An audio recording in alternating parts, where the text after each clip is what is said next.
Sholat Fardu kelas 2 MI semester 1 by Siti Homsi. Assalamualaikum warahmatullahi wabarakatuh. Apa kabarnya hari ini anak-anak semuanya? Semoga dalam keadaan baik ya. Pada kesempatan kali ini kita akan belajar tentang apa? Ayo, ada yang tahu nggak? Materi sholat fardu ya. Ayo, semangat. Untuk yang pertama, saya akan menjabarkan tentang kompetensi inti. Kompetensi inti KI 3, yaitu memahami pengetahuan faktual dengan cara mengamati, mendengar, melihat, membaca, dan menanya berdasarkan rasa ingin tahu tentang dirinya, makhluk ciptaan Tuhan, dan kegiatannya, dan benda-benda yang dijumpainya di rumah dan di sekolah. Untuk KI 4, menyajikan pengetahuan faktual dalam bahasa yang jelas dan logis, dalam karya yang estetis, dalam gerakan yang mencerminkan anak sehat, dan dalam tindakan yang mencerminkan perilaku anak beriman dan berakhlak mulia. Untuk selanjutnya yaitu kompetensi dasar. Kompetensi dasar yang pertama adalah 1.4. Menjalankan sholat fardu sebagai cara beribadah kepada Allah Subhanahu wa Ta'ala. KD 2.4. Menjalankan perilaku disiplin sebagai implementasi dari pengetahuan terhadap ketentuan sholat fardu. KD 3.4 memahami ketentuan sholat fardu. Dan untuk KD keterampilan yaitu KD 4.4 mengkomunikasikan ketentuan sholat fardu. Ya, selanjutnya yaitu tentang indikator.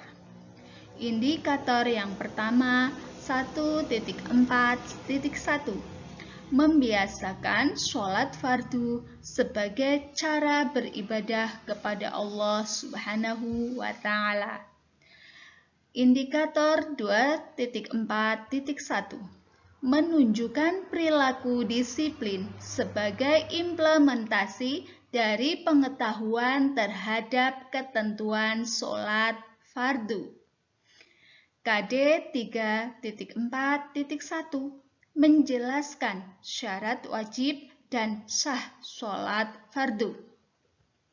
KD 3.4.2 menyebutkan rukun sholat fardu. KD 3.4.3 mendiskusikan sunnah-sunnah sholat fardu. KD 4.4.1 mempresentasikan hal-hal yang membatalkan sholat fardu.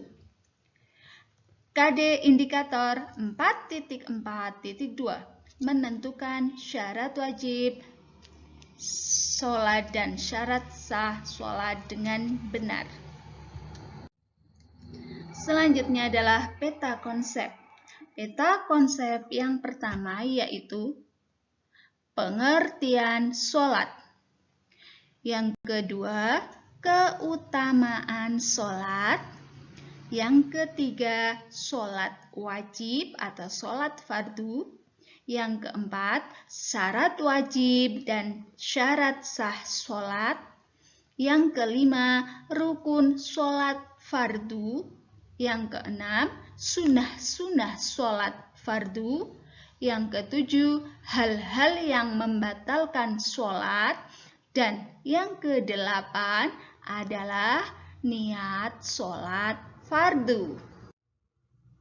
Selanjutnya yaitu tentang pengertian sholat.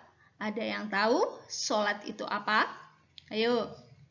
Sholat yaitu menghadap diri kepada Allah Subhanahu wa Ta'ala sebagai ibadah dalam bentuk beberapa perkataan dan perbuatan yang dimulai dengan takbir, kemudian diakhiri dengan salam, serta menurut syarat-syarat yang telah ditentukan oleh syariat. Selanjutnya yaitu keutamaan sholat fardu. Keutamaan atau manfaat. Sholat fardu itu banyak manfaatnya. Di antaranya yang pertama adalah mencegah perbuatan keji dan mungkar. Yang kedua, menghapus dosa-dosa kecil. Selanjutnya, jumlah sholat wajib sehari semalam. Ada yang tahu sholat sehari semalam ada berapa rakaat dan apa saja sholat itu? Yang pertama, sholat subuh. Sholat subuh ada 2 rakaat. Yang kedua, sholat zuhur. Sholat zuhur ada 4 rakaat. Sholat yang ketiga, sholat asar. Sholat asar ada 4 rakaat. Yang keempat, sholat maghrib. Sholat maghrib ada 4 rakaat juga. Yang terakhir, yang kelima adalah sholat isya. Sholat isya ada 4 rakaat. Oh iya, maaf. Ini untuk sholat maghrib di sini bukan 4 rakaat, tetapi 3 rakaat. Jadi untuk sholat maghrib kita kurangi 1. Jadi jumlahnya 17 rakaat. Selanjutnya yaitu syarat wajib sholat fardu. Syarat wajib itu syarat yang harus dipenuhi. Di antaranya 1. Islam atau beragama Islam. Yang kedua, balik atau sudah dewasa. 3. Berakal sehat. Berakal sehat di sini yaitu contohnya bukan orang gila, itu berarti kita sehat. Yang keempat, bersih dari hadas. Yang kelima, dakwah Islam telah sampai kepadanya. Ya, untuk selanjutnya adalah syarat. Salah lagi di sini adalah syarat syah. Syarat syah sholat. Yang pertama, suci dari hadas besar maupun hadas kecil. Yang kedua, suci badan, pakaian, tidak terkena najis. 3. Mengetahui masuknya waktu sholat. Keempat, menghadap kiblat. Kelima, mengetahui yang rukun dan yang sunnah. Dan yang terakhir, yang keenam adalah menutup aurat. Selanjutnya yaitu rukun sholat. Ya, di sini rukun sholat yang pertama atau ke-1 yaitu niat. Niat itu kita niatkan bahwa kita mau sholat fardu atau sholat wajib. Yang kedua, takbiratul ihram. Yang ketiga, berdiri bagi yang kuasa, bagi yang mampu. Kalau nggak mampu berdiri, sholatnya bisa dengan duduk. Yang keempat, membaca surat Al-Fatihah. Yang kelima, ruku berserta tumakninah. Yang keenam, i'tidal beserta tumakninah. Yang ketujuh, sujud 2 kali beserta tumakninah. Yang delapan, duduk antara 2 sujud beserta tumakninah. Yang kesembilan, duduk tahiyat atau tasyahud akhir beserta tumakninah. 10. Membaca tahiyat atau tasyahud akhir. 11. Membaca sholawat Nabi pada tasyahud akhir. 12. Membaca salam. Ya, jangan lupa salam dibaca juga karena itu termasuk rukun sholat. Yang terakhir adalah tertib. Tertib itu secara urut. Kalau nggak urut berarti sholatnya tidak sah. Ya, ini rukun sholat berarti adalah hal-hal yang harus dilakukan atau dipenuhi dalam sholat. Selanjutnya yaitu tentang sunnah-sunnah sholat.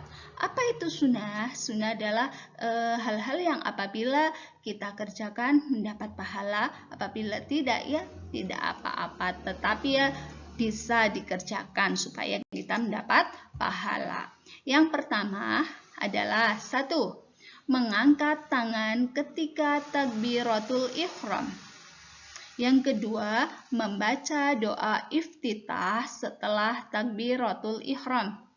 Yang ketiga, membaca ta'awud sebelum membaca surat Al-Fatihah dan mengucapkan amin setelah selesai membaca surat Al-Fatihah. 3. Membaca surat atau ayat Al-Quran setelah membaca surat Al-Fatihah. 5. Membaca surat atau ayat yang disunahkan pada rakaat pertama dan kedua. 6. Mengangkat tangan ketika akan ruku, iktidal, dan berdiri setelah tahiyat awal. 7. Membaca tasbih ketika ruku dan sujud. Ke-8. Membaca doa kunut dalam sholat subuh setelah iktidal. Ke-9. Duduk iftirasi ketika duduk di antara 2 sujud. Yang ke-10. Duduk tawaruk ketika tasyahud akhir. Dan yang terakhir, yang ke-11 adalah membaca salam. Yang kedua sambil menoleh ke kanan dan ke kiri. Jangan lupa. Nah, sunnah-sunnah di sini boleh kita kerjakan biar mendapat pahala. Selanjutnya yaitu tentang hal-hal yang membatalkan sholat. Ada yang tahu apa saja hal yang membatalkan sholat? Ayo, siapa yang tahu? Yang pertama yaitu 1. Berkata dengan sengaja. Nah, berkata-kata dengan disengaja itu hal yang membatalkan sholat. 2. Keluar hadas besar atau hadas kecil. Yang ketiga, terkena najis, baik tempat maupun pakaian. Itu membatalkan sholat. 4. Terbukanya aurat. Nah, auratnya ada yang kelihatan. 5. Makan atau minum meskipun sedikit. Yang ke-6, tertawa terbahak-bahak. Ke-7, mengubah niat ingin menggugurkan sholat. Yang ke-8, murtad. Yang ke-9, membelakangi kiblat. Yang ke-10, mendahului imam atau mendahului gerakan imam. Itu juga termasuk hal-hal yang dapat membatalkan sholat. Di sini ada 10 hal-hal yang membatalkan sholat. Di antaranya 10 itu. Selanjutnya ada niat sholat. Niat sholat di sini saya ambil contoh yaitu niat sholat zuhur. Bacaannya gimana? Ada yang tahu niat sholat zuhur? Bismillahirrahmanirrahim. Usolli fardal zuhri arba'a raka'atin mustaqbilal kiblati ada'a ma'mumal atau imamah lillahi ta'ala. Makmum kalau kita menjadi makmum, imamah kalau kita menjadi imam. Jelas ya? Dan untuk selanjutnya, latihan soal. Latihan soal untuk nomor pertama. Apakah sholat itu? Yang kedua, berapa jumlah rakaat sholat subuh? Yang ketiga, sebutkan 2 hal yang dapat membatalkan sholat. Nah, demikian. Sekian dan terima kasih. Semoga bermanfaat. Wassalamualaikum warahmatullahi wabarakatuh. Terima kasih.